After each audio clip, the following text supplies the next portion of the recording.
guys, it's been 6 months since I filmed a Drakkenheim episode. That means the last one you guys heard about was session 14, and we are on like session 23. Things have changed. Characters have died. Like, so much has happened. I know I keep getting messages about like, oh, is Drakkenheim still happening? Still happening about every 2 weeks. I'm just very slow at getting these filmed and edited and all of that. Without further ado, let's dive in, and I'm gonna try to keep this to the session, 1 per session, and also just forgive me if I retcon or jump back in the storytelling, because I honestly, this is probably more than 6 months ago that we actually ran this session. Actually, it says on here, this was in April. It's October. So yeah, let's dive in. The Black Ivory Inn is nowhere to be seen. They have kind of hung out there, but decide not to go further into the tunnels right now.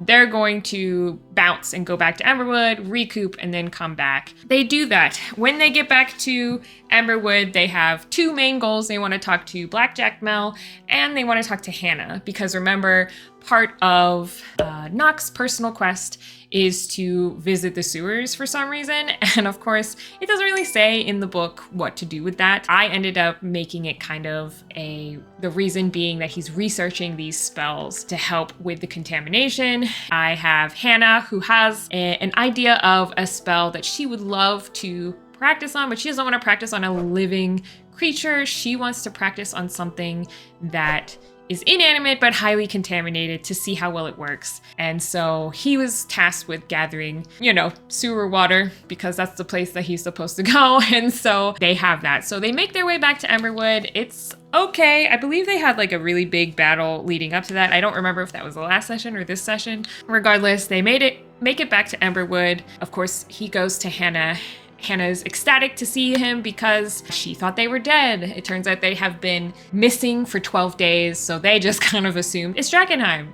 People who go into the city don't normally come back. They just kind of assumed that they had died, so she's extremely happy to hear that they all survived and they're all here. She takes him out back. They put this sewage water onto the ground, and she pulls out this holy relic that looks like some sort of symbol of Saint Tarna, holds onto it as she does this cast, and it purges the contamination, I believe is the spell that we ended up giving him. I don't know. I don't remember. Is that or the bubble one where you don't have contamination in that bubble for so long or something? I don't remember. Regardless, it's she does this. It works on the sewer water. So to reward him for it, she grants him this holy relic that he can use to cast a spell once per day, because he was not quite a high enough level caster for this spell.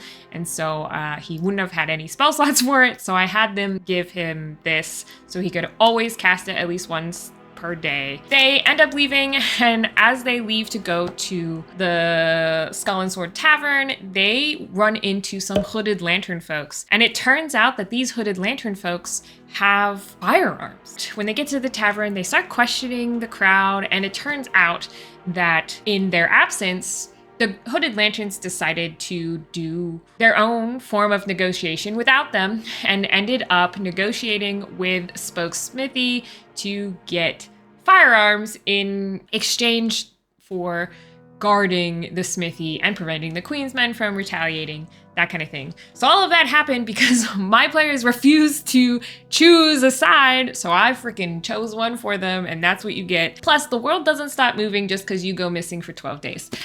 So I ended up having that. They were kind of bummed out by it, but also relieved. So I don't know, like they did miss a really cool battle, and that's on them, but they will never know. So there's that. While at the tavern, they decide to, of course, talk to Blackjack Mel about the smuggler's tunnel that they found. They talk about how everything was in this weird time loop. Blackjack Mel is not surprised to see that they are alive, because fate had returned and had given him a heads up that they had survived.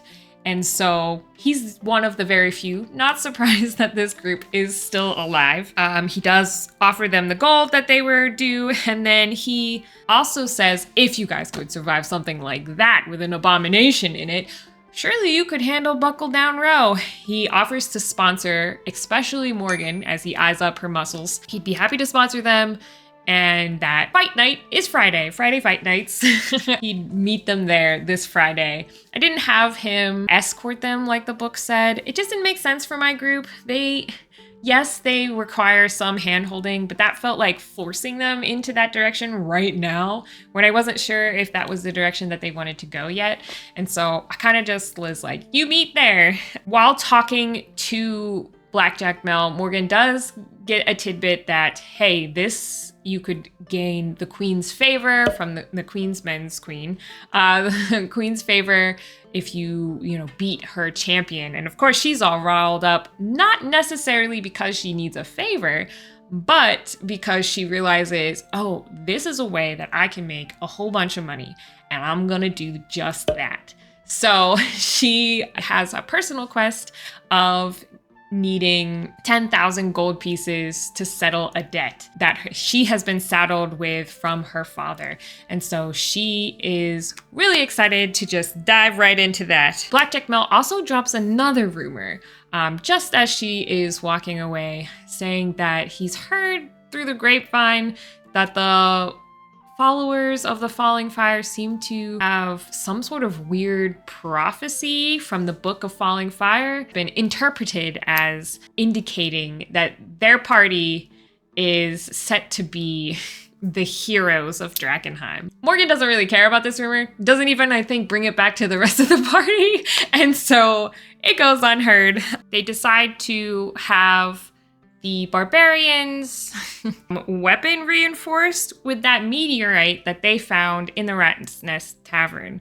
This, of course, means that Morgan is without her high-hitting weapon for a while, and so that will definitely come into play as well. Ik, of course, stops with the Amethyst Academy, trying to remind people that they still exist, but also wants to just talk to her, see if there's anything they can do.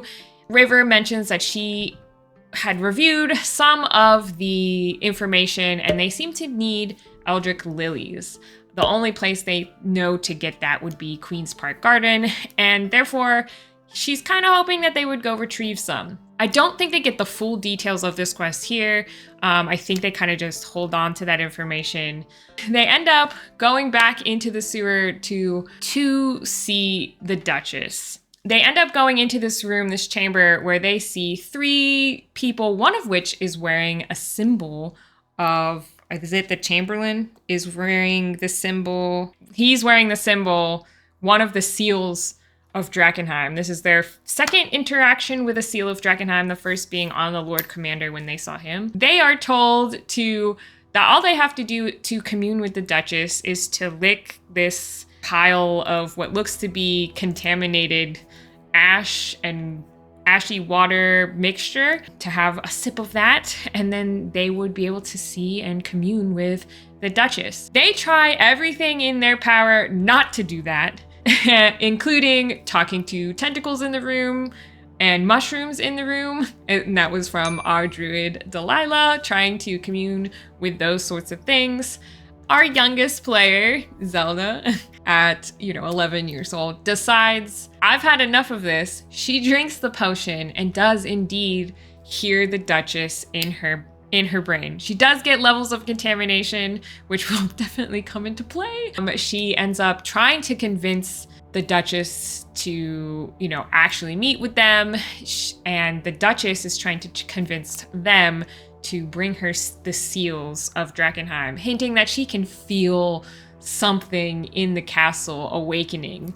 After a while, the Duchess gets very tired of this hoity-toity princess trying to dig information out of her. She turns on them, sending her little pet down the hallway, which ends up being a Hydra. They end up fighting the Hydra. They do end up winning, but lots of spells have been depleted. They do manage to grab the Chancellor's crest, which I believe Zelda picks up off of the ground, but they do not have time to attune. That becomes the end of my session. So sorry, that was a little bit long, and I know it kind of jumped around a little bit at the end because my notes get a little crazy. Like, it's just you can't see that. Yep, it's just everywhere.